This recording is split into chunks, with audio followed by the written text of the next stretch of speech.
আজকে আবারও যাচ্ছি আমি আইবুড়ো ভাত খেতে আমার পিস্তত দিদির বাড়িতে। আর আমার দিদি এখানে একটা কেক নিয়ে নিচ্ছে কুটুম বাড়িতে নিয়ে যাওয়ার জন্য। যেহেতু আমরা মিষ্টি নিয়েছি তাই দিদি বললো যে আমি আর মিষ্টি নেবো না, আমি একটা কেক কিনি। এটা কিন্তু খুব ভালো একটা আইডিয়া, তাই না? একজন কেক নিল, একজন মিষ্টি নিল, তাহলে কি একটা ডিফারেন্সও থাকলো, অন্যরকম টেস্টও পাওয়া যাবে। তো যাই হোক, আজকের কেকটা কিন্তু নেওয়া হচ্ছে আমাদের লিটিল গোল্ডের পছন্দ মতন। এই ম্যাঙ্গো কেকটা লিটিল গোল্ড নিজে পছন্দ করেছে। প্রথমে আমরা একটা চকলেট কেক দেখেছিলাম, কিন্তু লিটিল গোল্ড বলেছে চকলেট নয় মা, ম্যাঙ্গো নাও। তো সেই জন্য ম্যাঙ্গো কেক নেওয়া হয়েছে। তো যাই হোক, লিটিল গোল্ডকে যতই দেখি ততই না আমার ছোটবেলার কথা মনে পড়ে। ছোটবেলায় হয়তো আমি এরকমই বায়না করতাম যখনই রাস্তায় বেরোতাম, যাই না কি করতাম, হয়তো ছোটবেলাটা ওর মতন যদি দেখতে পেতাম, কারণ ও তো ওর ছোটবেলাটা পুরো পরিষ্কার দেখতে পাবে, কখন কোথায় কি করেছে না করেছে। আমরাও যদি এরকম আমাদের ছোটবেলাটা দেখতে পেতাম তাহলে কতই না ভালো হতো, তাই না? খুবই ভালো হতো, মজা করতাম, এনজয় করতাম ছোটবেলাটা দেখে যে আমি এরকম ছিলাম ওরকম ছিলাম। এত মজার মধ্যেও কয়েকটা কথা এখন আমাকে প্রচন্ড ভাবে ভাবাচ্ছে। যেমন ধরো, এই যে দিদির বাড়িতে চলে এসেছি, আসার পর আমার মাথার মধ্যে খালি কয়েকটা কথাই ঘুরছে। আমার এই পিস্তত দিদি আমাকে জন্মাতে দেখেছে, আর এই দিদি আমাকে আজকে আইবুড়ো ভাত খাওয়াচ্ছে। মানে সময় কত তাড়াতাড়ি বয়ে গেছে, আমি কত তাড়াতাড়ি বড় হয়ে গেছি, যে আমি একটা নতুন জীবনে পা দিতে চলেছি। তাই দিদি আমাকে আজকে আইবুড়ো ভাত খাওয়াচ্ছে ওর বাড়িতে। আসলে মেয়ে মানুষ নাকি কলা গাছের মতন তত্তর করে বেড়ে যায়,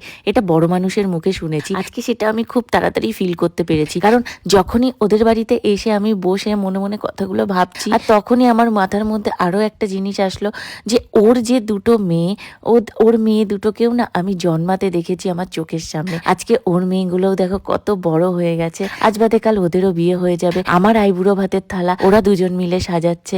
আমি দেখেই অবাক হয়ে যাচ্ছি যে যাদেরকে আমি নিজের চোখের সামনে জন্মাতে দেখেছি, আজকে তারা আমার আইবুড়ো ভাতের থালা সাজাচ্ছে। কাল হয়তো আমার ছোট্ট টুনটুনি পাখিটাও কত বড় হয়ে যাবে, আর তার আইবুড়ো ভাতের থালাটাও আমি সাজাবো। আর আমাদের এই টুনটুনি পাখি কত তাড়াতাড়ি বড় হয়ে অন্যের ঘরে চলে যাবে, মানে চোখের পলক ফেলতে ফেলতেই হয় সবকিছু ঘটে যাবে।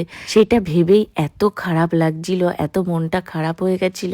কিন্তু কি করব বলো, একজনের বাড়িতে গিয়েছি, সেখানে একটা অনুষ্ঠানের মধ্যে তো মন খারাপ করে বসে থাকতে পারি না। তার মধ্যেই সমস্ত অনুষ্ঠানটা যেহেতু আমাদেরকে ঘিরে, তো সেই জন্য আমরা অনুষ্ঠানটাকে কোনোভাবেই খারাপ হতে দিতে পারি। এখানে দেখো, আমাদেরকে আশীর্বাদ পর্ব চলছে। মনে মনে একটাই কথা ভাবি, যে কেন সবসময় একটা মেয়েকেই নিজের বাড়ি থেকে তার শিকড়কে উপড়ে নিয়ে অন্য জায়গায় গিয়ে একটা নতুন সংসার পাততে হয়? কেন একটা মেয়েকেই সবসময় ছোটবেলা থেকে ত্যাগ করতে শেখানো হয়?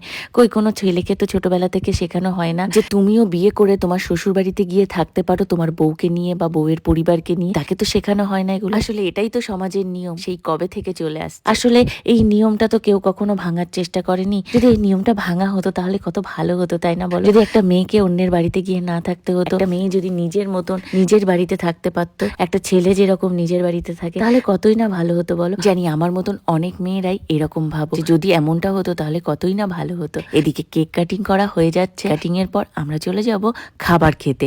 খাবারে কিন্তু অনেক কিছু আমার পিস্তত দিদি, মানে আমার দিদি নিজের হাতে রান্না করেছে। খাবারের মেনুতে কি কি ছিল সেটা তো তোমাদের সাথে অবশ্যই শেয়ার করব, তার জন্য ভিডিও দেখতে থাকো।